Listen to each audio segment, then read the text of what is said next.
In the labyrinthine corridors of online speculation and geopolitical discourse, Hasanabi unfurls the tapestry of rumors surrounding Vaush's alleged ties to the CIA, a narrative that, like the shifting sands of political intrigue, captures the imagination of the digital denizens. And if you fancy foreign policy, then where are you going to go? You're going to go to think tanks. Okay, you're going to go to the FDD, right? The Foundation of Defending Democracy or whatever the fuck, right? Because those are the guys who are genuinely constantly reporting on whatever the going on. Now, if you read their shit, inevitably you are going to adopt their framing. Ain't nobody's out here in the American military-industrial complex in the think tank sphere doing genuine on-the-ground reporting without a real slant that is pro-America, right? Do you understand? So I think that a lot of people, I mean, there's exceptions, but a lot of people that get their information from that think tank sphere because they want to have the most up-to-date shit, right?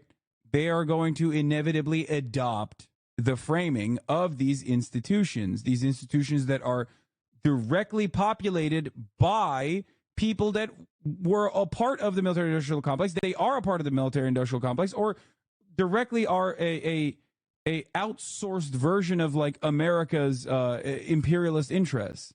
So I don't think that it's as suspicious or as as much as a conspiracy in the way that a lot of people perceive these channels to be Vaush is a CIA asset or whatever. No, man, no. People just want to be smart, and people want to come across knowledgeable on these issues. And if you want to come across smart and knowledgeable on these issues, the only places where you can get up-to-date information that is as reliable as you possibly can be is going to be a lot of these think tanks that are created specifically so that they can create material evidence that ends up, of course, almost always justifying America's involvement in the country, and you naturally lean towards American imperialism, right? That's it. Also, if Vaush was a Fed, he would have never said that he wanted to nuke Israel. So that's not, you lose your State Department paycheck very quick if you say some shit like that. Anyway, so let's continue. In Gaza, the Houthis were incapable of participating in the war happening. Yeah, exactly. Sorry, he said glass Israel, and you're right.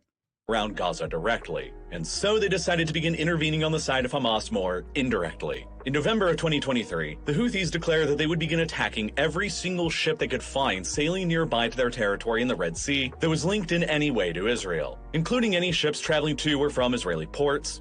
Didn't he say he was literally an informant? An informant for what, dude? Horsecock? What the f do you think he's informing the federal government on? What are you talking about?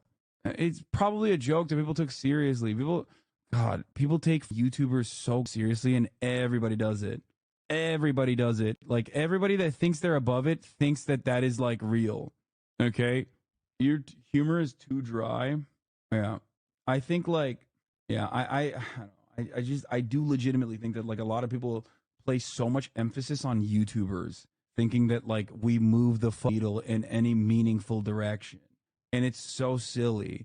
And I think it's a byproduct of how powerless we ultimately are in the face of American empire, for example.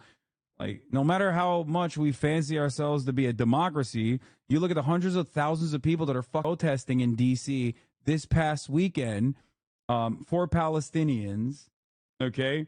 And trying to stop Israel's endless bombing campaign.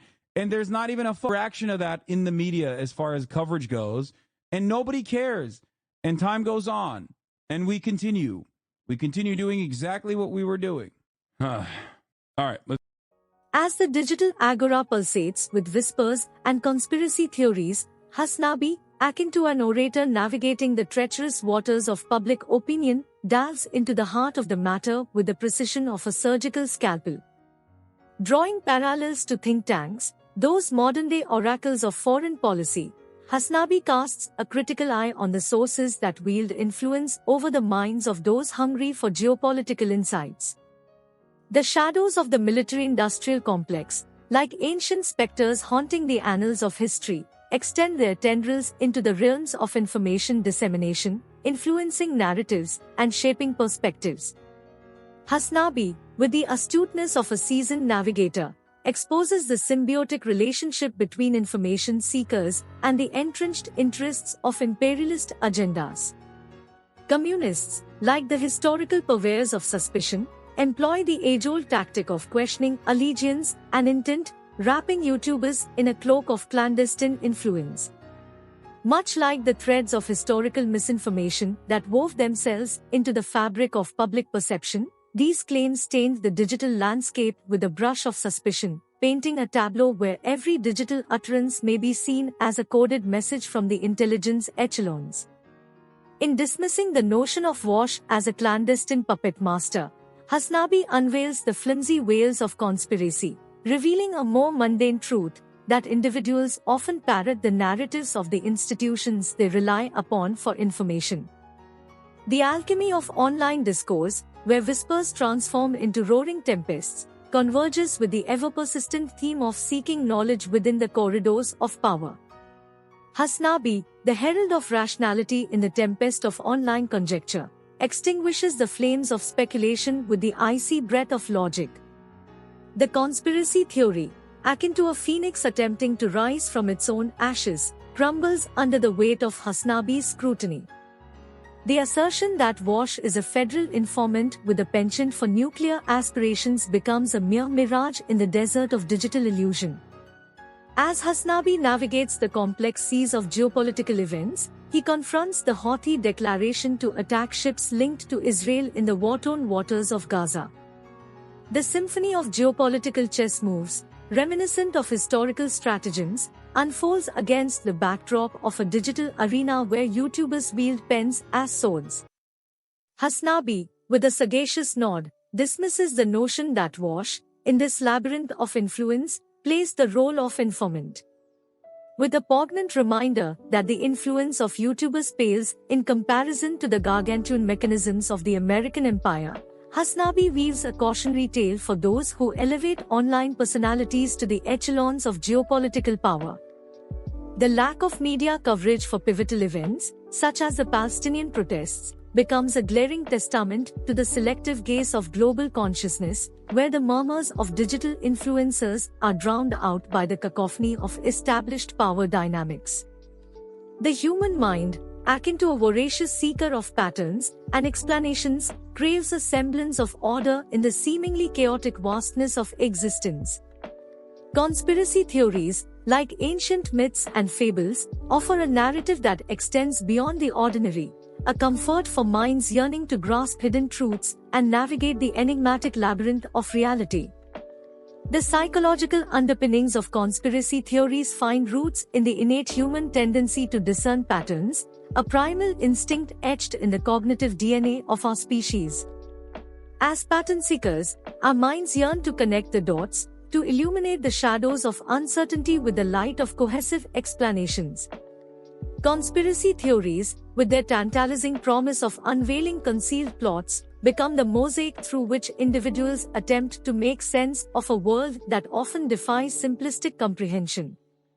Moreover, the human desire for agency and control over one's destiny fuels the magnetic pull toward conspiracy narratives. In a world brimming with unpredictability, the notion of secretive puppeteers orchestrating events provides a semblance of order, an illusionary balm for the anxieties born from a lack of control. Conspiracies, like ancient constellations mapping the night sky, offer a celestial order to the chaotic dance of human affairs, rendering a sense of agency to those who feel adrift in the cosmic sea. The comfort derived from conspiracy theories extends beyond a mere thirst for explanations. It delves into the very fabric of human cognition, the innate craving for narratives that transcend the mundane. Conspiracy theories, with their tantalizing narratives of clandestine agendas and covert machinations, become the modern-day mythos, inviting believers into a world where hidden truths bestow a sense of superiority and insider knowledge.